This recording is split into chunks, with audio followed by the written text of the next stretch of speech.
अस्सलामुअलैकुम everyone, welcome to my channel. मैं हूं मरियम हसन और आप देखें मेरा चैनल मोमेंट्स विद मरियम।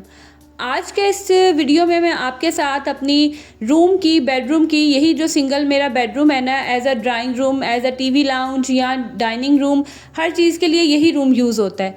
तो मेरी कोशिश थी कि रमज़ान से पहले मैं इसकी भी जो है ना वो अच्छे से क्लीनिंग कर लूँ, ताकि रमज़ान में बस हल्की फुल्की सी भी अगर सफाई होती रहे ना तो मंथ जो है वो आराम से गुजर जाए। आपके साथ टिप्स वगैरह भी कुछ शेयर करूँगी। उसके साथ ही साथ जो है ना मैं आपके साथ बहुत ही इम्पोर्टेंट कुछ टॉपिक डिस्कस करूँगी, स्पेशली जो न्यूली वेड्स हैं या जिनकी शादी होने वाली है उनके लिए तो ये वीडियो बहुत ही हेल्पफुल रहेगी। तो चलें वीडियो जो है वो स्टार्ट करते हैं, साथ साथ काम करते हैं और आपके साथ जो है ना मैं कुछ बातें शेयर करूँगी। यहाँ पे मैं आपको बता दूँ, मार्केट्स में तो बहुत से आपको पता है ब्रशेज़ मिलते हैं या स्टैंड मिलते हैं। स्टिक्स के साथ आगे जो है ब्रशेज़ लगे होते हैं जिनसे आप जाले वगैरह उतार सकते हैं, दीवारें क्लीन कर सकते हैं।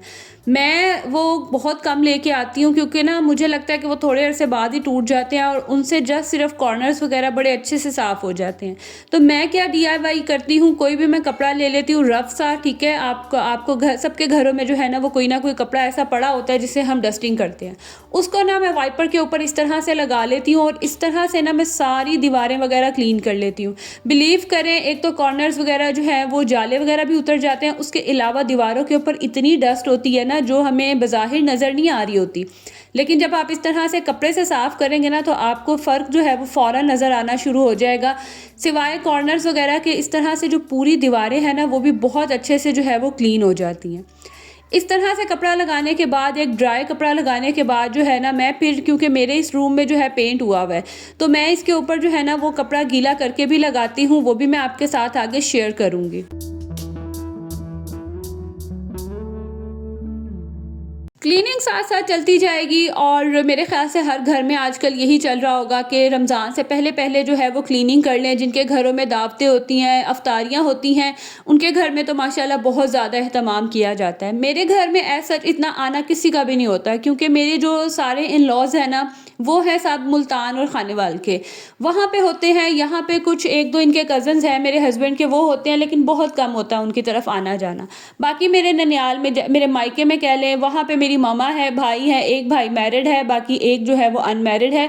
तो उनकी जो है वो मैं एक ही दिन में अगर कभी इफ्तारी करूँ ना तो एक ही दिन में सबकी, सिस्टर की, भाई की, सबकी इकट्ठी कर लेती हूँ। इसीलिए वो हमारा आना जाना भी बहुत कम होता है और मेरे घर जो है ना आना भी किसी का बहुत कम होता है, आपने देखा ही होगा। खैर, यहाँ पे ना मैं आपके साथ शेयर कर रही थी कि सलीका मंदी जो है ना वो एक औरत का, मैं कहती हूँ, हुनर है। यानी कि ज़ाहिर है हमारे घर में हर वक़्त तो किसी ने आके देखना नहीं है कि हमने किचन में किस तरह से चीज़ों को रखा हुआ है, अपने घर में किस तरह से चीज़ों को रखा हुआ है। जब कोई गेस्ट आता है, हमारे घर कोई मेहमान आता है, मोस्टली तो ऐसे होते हैं जो ड्राइंग रूम में ही आते हैं और वहीं से ही चले जाते हैं। हाँ, कुछ फैमिली मेम्बर्स वगैरह होते हैं जिनका घर के अंदर भी आना होता है। तो मेरा मानना ये है कि आपके घर में कोई भी आए ना, ज़रूरी नहीं है आपके घर में एक्सपेंसिव डेकोरेशंस पड़े हैं, एक्सपेंसिव फर्नीचर पड़ा हुआ है तो ही आपका घर जो है वो अच्छा लगेगा और उससे आपकी सलीका मंदी का, आपके रहने सहने का जो है ना वो आइडिया होगा। ऐसा नहीं है। सलीका मंदी इस तरह से है कि अगर आपके घर कोई गेस्ट आ रहा है, आप उसको कुछ खाने के लिए सर्व करें। अव्वल तो आप कोशिश करें कि आपके घर कोई भी आए, चाहे 5 से 10 मिनट के लिए ही आए, आपने उसको खाली पेट नहीं जाने देना। आप उसको ड्रिंक लाजमी पेश करें, ड्रिंक नहीं तो कोई खाने पीने की चीज़, टी टाइम है तो उसे चाय ज़रूर दें।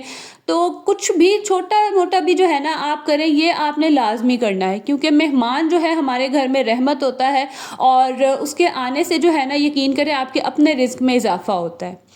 दूसरी तरफ ये है कि जब भी आप कोई खाने पीने की चीज़ सर्व करें, कोशिश करें कि आप जो क्रॉकरी, जो भी प्लेट्स, कप यूज़ कर रहे हैं ना वो सब एक जैसे हों। एक तो होने भी अच्छे चाहिए, वो नहीं जो आप रफली घर में यूज़ करते हैं, ठीक है। क्योंकि हम जो चीज़ डेली यूज़ करते हैं आपको पता है वो वक्त के साथ थोड़ी डल हो जाती है, स्टेन्स वगैरह आ जाते हैं। तो कोशिश करें कि गेस्ट के लिए हमेशा अलग से क्रॉकरी रखें। ज़रूरी नहीं कि वो बहुत एक्सपेंसिव हो, आप प्लास्टिक की भी यूज़ कर सकते हैं। प्लास्टिक आजकल आपको पता है बहुत अच्छे, आजकल जो शीशा प्लास्टिक वगैरह आते हैं, या फिर आप कोई भी क्रॉकरी यूज़ कर सकते हैं। बट कोशिश यही करें कि जो भी क्रॉकरी वगैरह यूज़ करें, कप प्लेट्स यूज़ करें, वो सब एक जैसी हों। अगर आप चाय सर्व कर रहे हैं तो जो पूरा बर्तन है चाय के, लाइक कप हैं, पिर्च है, वो सब प्रॉपर जो है वो एक ही सेट की हो, प्लेट सब एक सेट की हो। अगर आपके पास सिर्फ कप्स अलग हैं, प्लेट्स अलग हैं, तो कोशिश करें अगर आप निम्को वगैरह सर्व कर रहे हैं, बिस्किट्स या कोई भी आप स्नैक सर्व कर रहे हैं, तो वो सब जो है वो एक ही जैसी प्लेट्स में हो।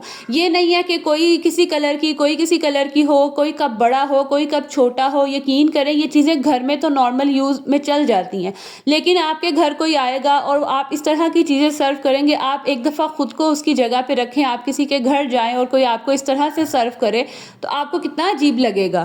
तो ये चीज़ें जो होती हैं ना, यही बताती हैं कि आप कितना जो है ना वो सलीकाशार हैं और कितना जो है आपके समझदारी या घर गृहस्थी जो है ना वो आपको आती है।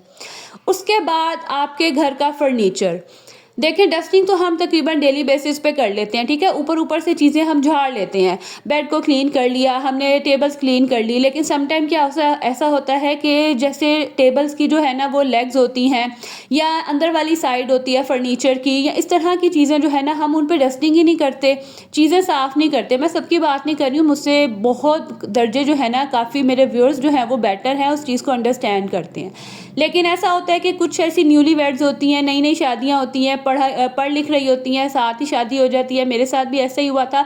तो बहुत सी चीज़ें जो है ना मैंने वक्त के साथ साथ सीखी हैं, और मैं चाहूँगी कि आप भी जो है ना वो मेरे चैनल से बहुत कुछ सीखें।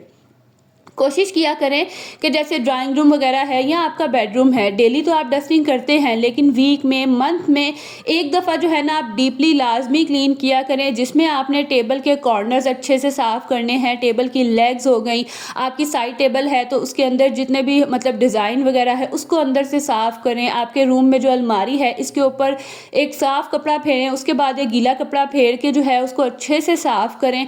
इस तरह से क्या होगा कि आप जब ये काम मंथ में एक दफ़ा करेंगे ना, तो आहिस्ता आहिस्ता आपको 2 मंथ्स बाद भी जो है ना वो ज़रूरत नहीं पड़ेगी, आपको जो है वो क्लीनिंग ऐसा जो है वो करने की ज़रूरत नहीं होगी। और दूसरा, अगर सडन आपके घर भी कोई आ जाएगा ना, तो जब वो देखेगा कि इस तरह से आपकी हर चीज़ चमक रही है और साफ़ है, तो यकीन करें वो खुश हो के आपके घर से जाएगा। और ज़रूरी नहीं है कि ये हम सिर्फ आने जाने वालों के लिए ही कर रहे हैं। आपको पता है सफाई निस्फ ईमान है, और सफाई जो है हमारे इस्लाम में उसकी कितनी इम्पोर्टेंस है। कोशिश किया करें कि आपके घरों में जो है वो जाले मत लगें, ठीक है। और क्योंकि ये चीज़ जो है ना बहुत बुरा इम्पैक्ट डालती है कि आपका रूम वगैरह साफ़ है, फर्नीचर साफ़ है, लेकिन आपकी जो वॉल्स हैं जाले लगे हुए हैं वो साफ़ नहीं है। ये चीज़ भी जो है ना वो बहुत बुरी लगती है, बिल्कुल अच्छी नहीं लगती। उसके साथ ही साथ बहुत से ऐसे घर हैं जिनमें बच्चे छोटे होते हैं और वहाँ पे डेकोरेशंस नहीं रखे जा सकते, या हर वक्त का जो है ना वो मेस रहता है। ये चीज़ें जो है ना वो हर कोई अंडरस्टैंड करता है, लेकिन जो कुछ ऐसे फैमिली मेम्बर्स होते हैं जो कोई ना कोई चीज़ ढूंढ लेते हैं कि आपको किसी तरह टॉन्ट किया जाए, तो आपने ना इस तरह की चीज़ों को दिल पे नहीं लेना। कोशिश करनी है कि आप उनको इस तरह का मौका ही ना दें। कोशिश आप टाइम टू टाइम जो है अपने घर का मेस क्लीन करते हैं। टॉयज़ तो देखिए हर जगह बिखरे रहते हैं, मेरे घर में भी 24 घंटे जो कह लें आप टॉयज़ बिखरे रहते हैं, लेकिन मैं क्या करती हूँ कि उनको टाइम टू टाइम क्लीन लाजमी करती हूँ। जैसे अब बच्चे खेल रहे हैं और खेल के उठ गए, अब उनका दिल नहीं है, तो मेरी कोशिश होती है कि जब उन्होंने खेलना छोड़ दिया है ना, तो मैं चीज़ें लाजमी समेट लूँ, ताकि ये ना हो कि एक दफ़ा मेस पड़ा है तो वो पड़ा ही रहे।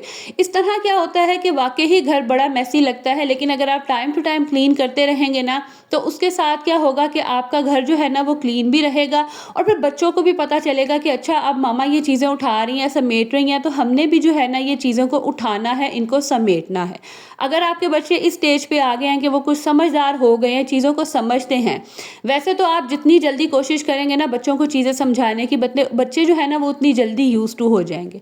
आप उनको कहें कि ये चीज़ें आपने फेंकी हैं, इन्हें आपने ही समेटना है। लाइक आपने अगर खेल लिया है तो कोई भी टॉय अगर आपने खोला है, इसको समेटो।